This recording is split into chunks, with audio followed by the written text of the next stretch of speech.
मी ज्यांना ज्यांना ओळखतो ना ते सगळे स्टेज गाजवणारी माणसं आहे. मग विश्वनाथ महाराज वारिंगे असू द्या, जगन्नाथ महाराज पाटील असू द्या, जयेश महाराज भाग्यवंत असू द्या, यांच्यावर अशी वेळ आलेली नाही की चला घरोघर जाऊ, वर्गाने गोळा करून सप्ताह करून मग पोट भरू. लोक वाट पाहतात हो या लोकांनी तारखा घ्याव्या म्हणून. ते नारायण महाराज महाराष्ट्रभर फिरतात. विचारा तरुण पिढीमध्ये जयेश महाराज भाग्यवंत या नावाची काय क्रेज आहे विचारा. वाट पाहतात लोक यांची. सोपं सांगू, चैतन्य महाराज देगलूरकर नावाचं व्यक्तिमत्व लवकर कोणाची स्तुती करत नाही. पटकन तो कोणाला चांगलं म्हणणार, म्हणजे वाईट पण म्हणत नाही पण चांगलं पण नाही म्हणत.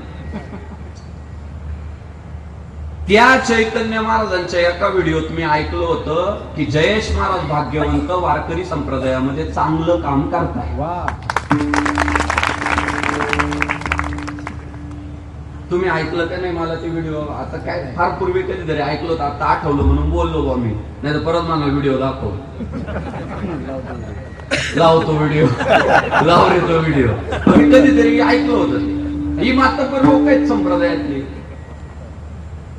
आणि ह्या सगळ्या मंडळींनी स्वतःच मोठेपण बाजूला ठेवून टाकलं आणि प्रत्येक व्यक्तीला भेटताय, आपल्याला एकत्र आलं पाहिजे, आपल्याला संघटित झालं पाहिजे आणि आपल्याला मलंगडासाठी लढा उभा केला पाहिजे म्हणून दारोदार जाताय, साथ घालताय. ही त्यांची गरज नाहीये, ते त्यांचं धर्म कार्य आहे. असं नका वाटून देऊ की ते आमच्याकडे आले. आमच्याकडे नाही आले, ते भगव्या ध्वजाच्या रक्षणासाठी तुमच्यापर्यंत आले.